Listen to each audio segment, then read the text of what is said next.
Welcome to the world premiere of London Real's 5th feature-length documentary film, Reconnect. I want to recognize Dennis McKenna, my partner in crime on the screen and off the screen. Dennis and his brother are really epic in the psychedelic community. I don't think I would be up here making a movie about this if it wasn't for those two gentlemen. Tonight, this isn't entertainment. This is transformational content. Maybe you'll see something that makes you think, I could make that change. And pretty soon we've got an entire planet that's just trying to be a little bit better. I now present to you Reconnect. What we don't understand about psychedelics is a very thick book. Look the hell out. This is Brian Rose on your own personal journey of transformation. Why is it so hard, Dennis? Because anything worthwhile is hard. That's the big challenge of psychedelics. It forces you to get out of your comfort zone. Which would be your advice to take this journey in the best way as possible? This is an opportunity to just open yourself. You will get the lesson that you need. What do you want people to take from watching something like this? The bottom line is we're all humans. Our lives have to change, and they have to change fast. The first thing you have to do is wake up.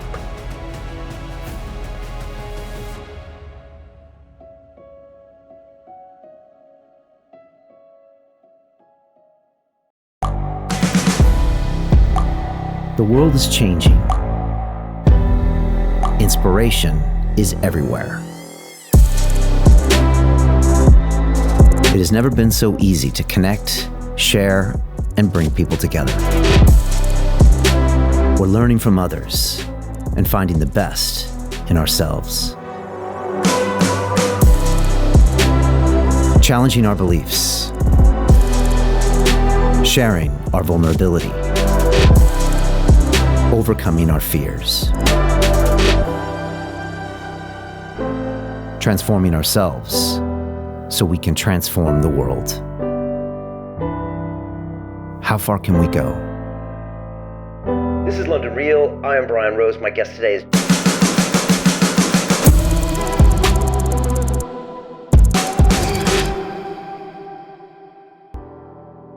I was super excited for the world premiere of London Real's 5th documentary feature film, Reconnect. This is about an 18-month journey I had with the plant medicine ayahuasca and integrating those psychedelic experiences back into my life, into my family, into the business of London Real. And along the way, I had help from so many people like Dennis McKenna, Sadhguru, Dr. Jordan Peterson, Gabor Mate, and so many more.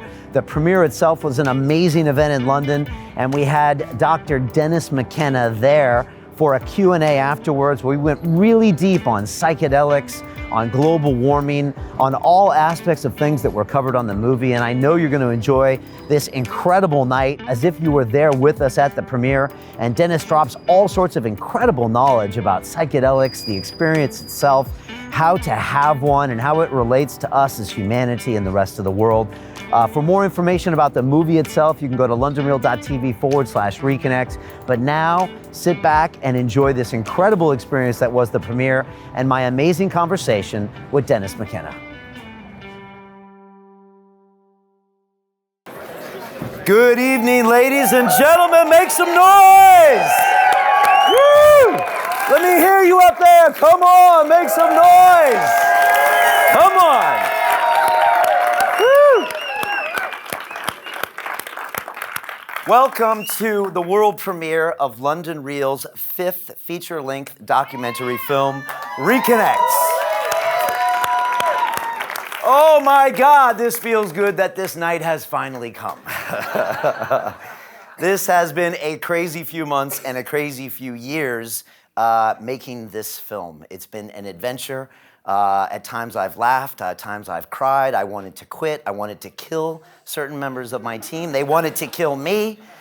But we finally finished this, and tonight we want to show it to you. We think this film is going to change lives, and we believe this film is actually going to change the world. And I'm super excited to show this to you for the very first time.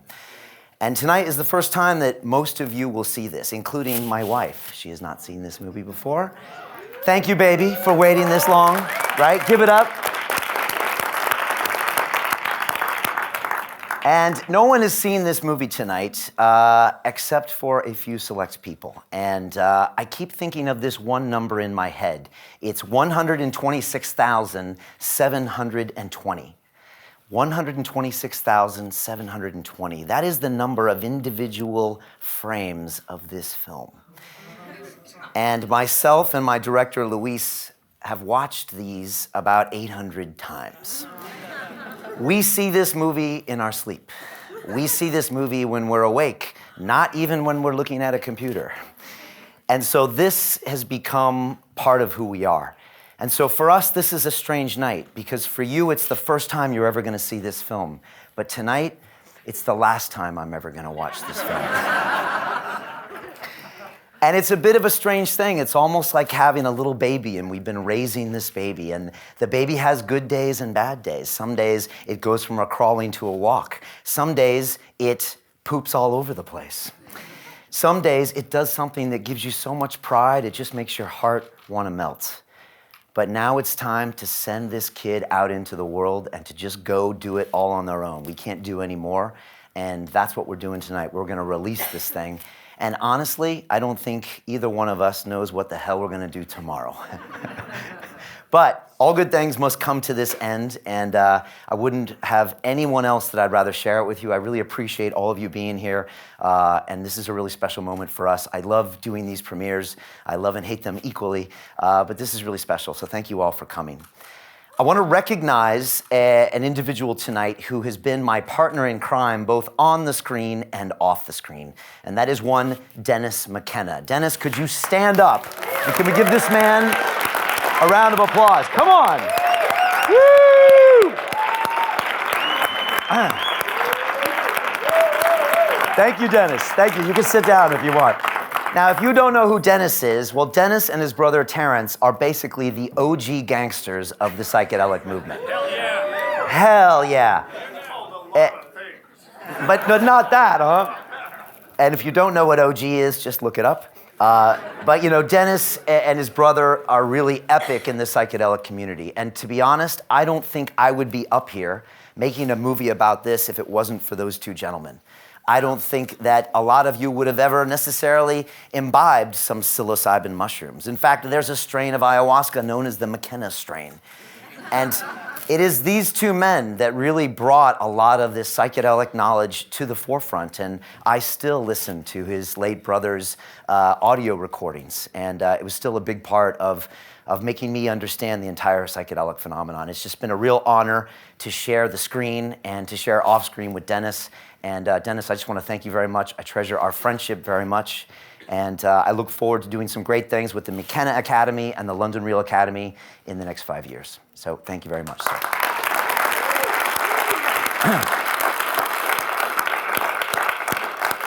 Next, I want to thank the people from Soltara Healing Center. And these are the people that were so kind to host us down in Costa Rica for some things that happen in this film. I won't spoil it. And they're also sponsoring this evening, and they are in the back. They came here through many flights, planes, trains, and automobiles. But if you could stand up, Daniel Cleland, the founder, and Melissa Strangle, one of his top execs. Thank you very much. And they will be around tonight if you want to ask them any questions about the center. Also, everybody got a brochure on the way in, and there's more information about them. And they were, again, super gracious in hosting us there. And they have an excellent center, an excellent brew, as Dennis would say. And so we're really proud of that as well. Next, I want to tell you something about myself, and it's a bit of a confession. And that is that I am a dangerous man.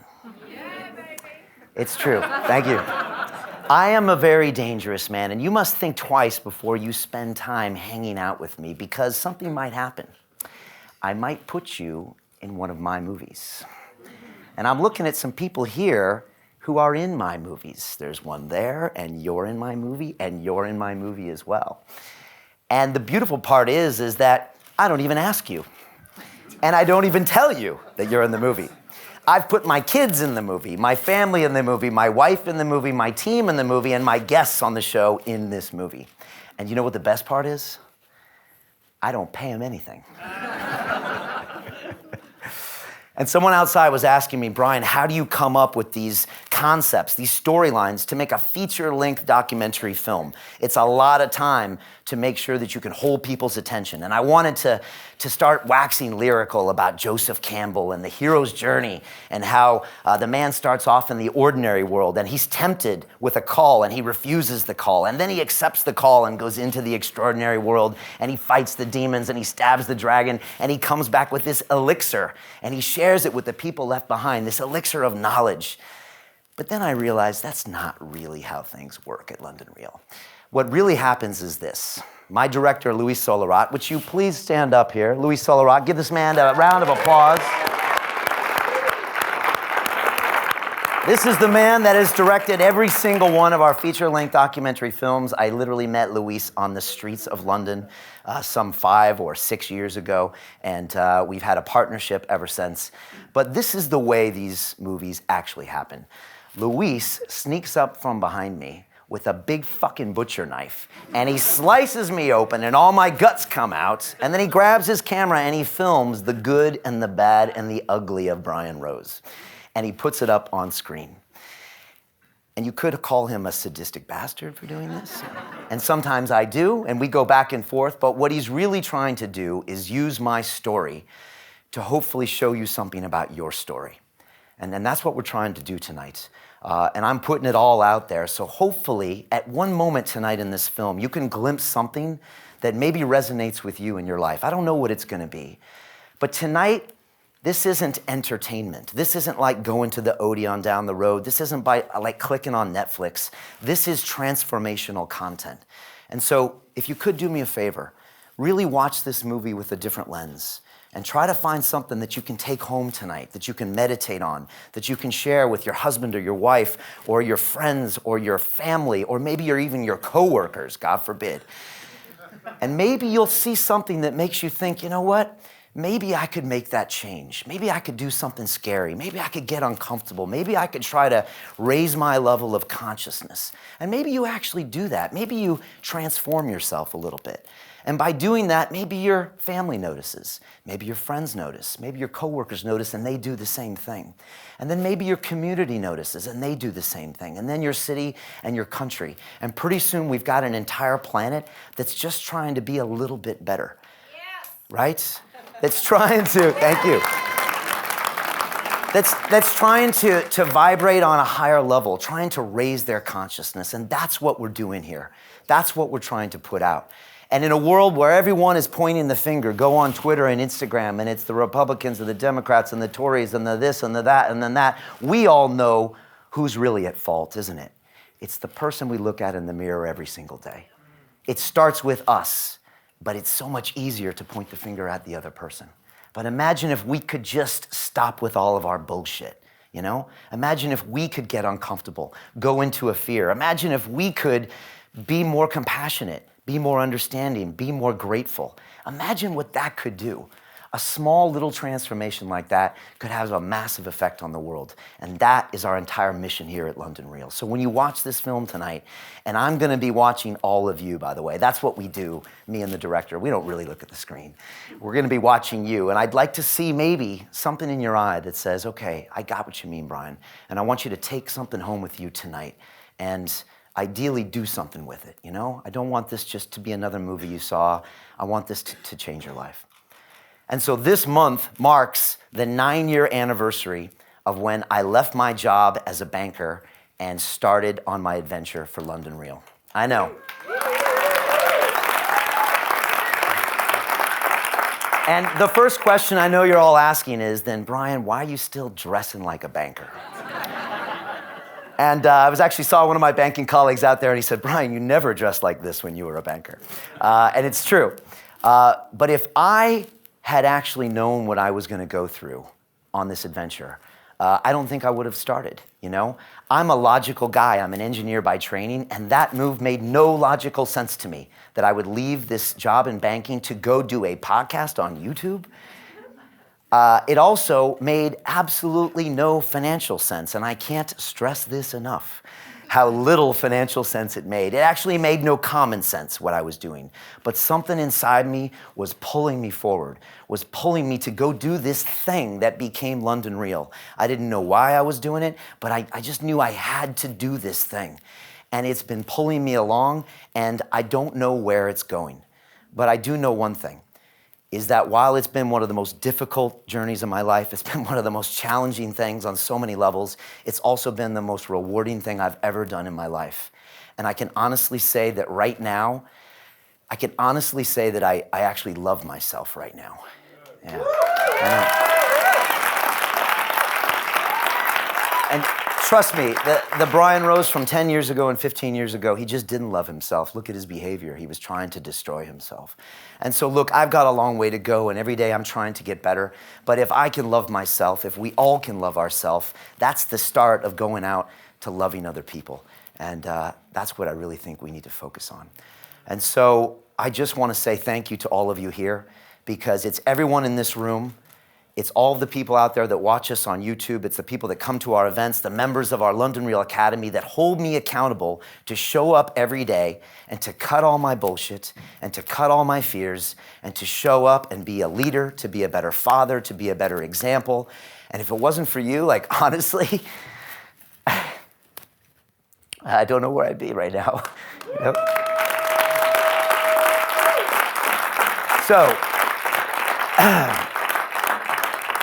So I'm super grateful for all of you basically bringing me to this level in my life.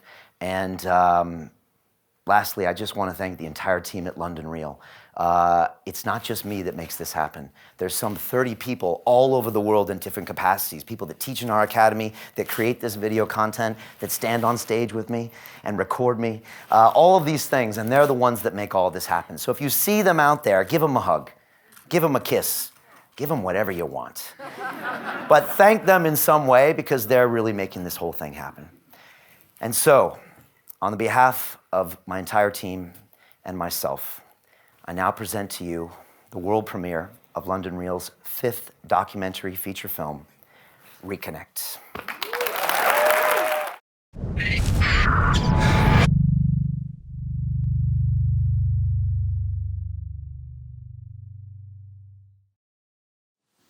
Here you go. This is Brian Rose on your own personal journey of transformation. Why is it so hard, Dennis?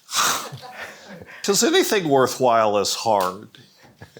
You know, it's hard because it forces you to get out of your comfort zone. You know, and everyone, I think people, you know, they like their comfort zone, but you have to get out of it. That's for the same reason that the psychedelics are challenging. You know, as we talked about, it not demolishes, but temporarily disables this default mode network that we create for ourselves. And another term for that is our comfort zone in a certain way. Our brains are designed to make the world, you know, to interface with the world in a way that we can handle. And a lot of what our brains do in constructing this default mode, which is made up of, you know, your sensory data, your memories, your expectations, your predictions about the future, about how things are going to be, you know, you build up this sort of bubble. And a lot of what the default mode network is, it's about filtering things out. You know, the brain is as much an organism for filtering things that as it is for perception. You know, that's almost a more important function. You know, Have you had because if you were totally open all the time, like you are in psychedelics, well, you know, you wouldn't be very functional, right? So that's why psychedelic experiences are a special thing. That's why the, you know, set and setting and all the parameters that you put around it are so important. It's important to have a proper setting so that the set that you bring to it, and the set is you, the set is your mindset. And it's not just your intention. It's everything you are. It's your whole experience of life that you bring to this. So it's important to do this thoughtfully, and pay attention to the setting so that you have the freedom to surrender. That's the thing. That's the big challenge of psychedelics. If you feel threatened, if you feel unsafe, obviously you're not going to be able to relax into it and surrender because, you're concerned for your welfare. If you go into it with a well-crafted setting, if you want to put it that way, then,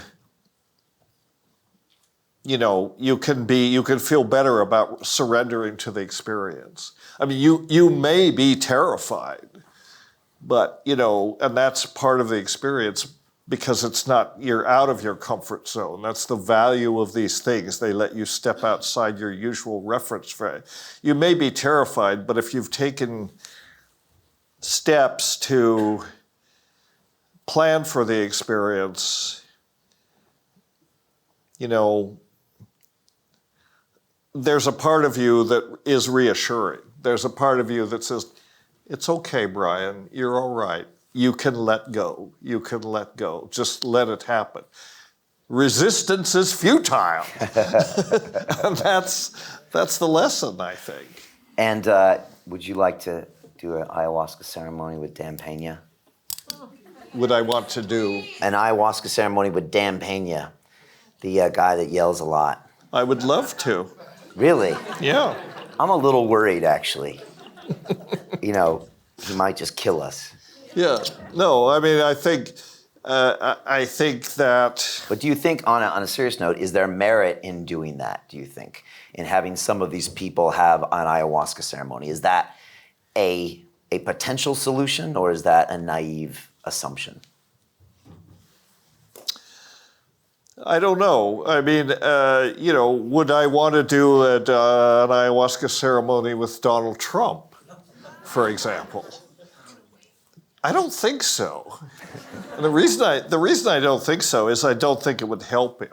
Really? I mean, yeah, a shaman that I respect a lot said he told me there are two kinds of people that I will not give ayahuasca to because it won't help them. One is schizophrenics, and the reason is kind of obvious. If you have this genetic proclivity, it can push you over the edge.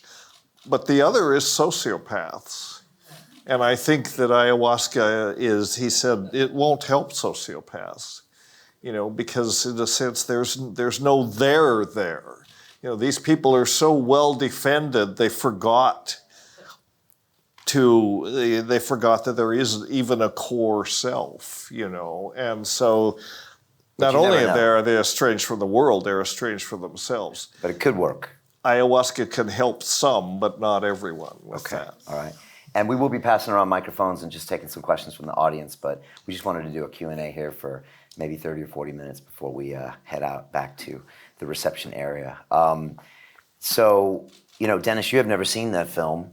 You're kind of the star of the first half of it. What do you want people to take from watching something like this? What are the steps you want them to take after something like this? Gosh, that's a tall order. I think this film is a call to consciousness and to re-understand our relationship with nature. I mean, that's the core of the message. And the core of the message is we're estranged from nature. And I watch my brother say these things. So looking at, and I've been saying the same things for myself for, 18 years or whatever. And so the message really hasn't changed. But people have got to start taking this seriously. We're as a species very well able to deny it. And again, it's about, as a species, we're protective of our comfort zone. But that can't last. It's not sustainable. We've reached a point now where we're seeing the consequences of our neglect of the lessons which we've known for 30 years or more. We could have started 30 years ago, anticipating what is happening now and taking steps to mitigate it. We didn't do that. We're not good at looking much past the next quarter. You know, we're not good at looking 50 years into the future. So denial works to a certain extent, but now we're about to hit the wall, and it's not going to be pretty. And I don't know, I don't have the answer. I don't know. Maybe it's not fair. I mean, you don't want to alarm people, but you want to alarm people enough to think about this. How much time do we have? You were on the show today. Well, we were talking about this morning. I mean, I think that 2020 is an important year. The next decade is the most important decade our species may ever confront, because I think at the end of the 20s, we will look back and we will either be able to say, we got this thing, we woke up, we made radical changes that will turn the ship around. It'll take a long time. I mean, even if we do wake up and do what we need to do, it'll still take 30, 40 years for things to settle down. Or we'll look back and say, it's too late. We didn't wake up. We didn't integrate the lesson, and we're doomed, basically. I mean, it's a terrible, it's a terrible thing to think about. I mean, it's certainly not a message I wish to propagate. I would like to think there is hope, but it's got to be a realistic hope. And I think people need to accept that our lives have to change. They have to change radically, and they have to change fast. And Gaia is going to live on either way, with or without us. Well, Gaia, if you mean by that the community of living species, Gaia will survive. Life on Earth is going to survive. It may be radically changed. It may be seriously impacted, but, species on Earth have gone through extinction events before. The 250 million years ago, the Triassic Permian boundary, 98% of terrestrial species went extinct, because of climate change, basically, volcanism, change in the salinities of the ocean and all this. And yet, of course, things survive. Life is tough. But wiping that many species off the planet, what it did was it opened up an opportunity for then life to diversify and proliferate and flourish. But it played itself out over millions of years, hundreds of millions of years. We don't think on that scale. Gaia thinks on that scale. Life works on that scale, evolutionarily. Our time frame is much shorter. Our perspective's much shorter. The environmental changes that are happening now are going to make it tougher on life, but life will be able to survive. We may not be able to. We may not have the adaptability, to do it. But I think we have I think the ability to deal with these problems does exist, but there has to be a consensus emerge. This is why I say, first the monkeys have to wake up, but that's the first step. Then we have to wise up. To continue watching the rest of the episode for free, visit our website londonreal.tv or click the link in the description below.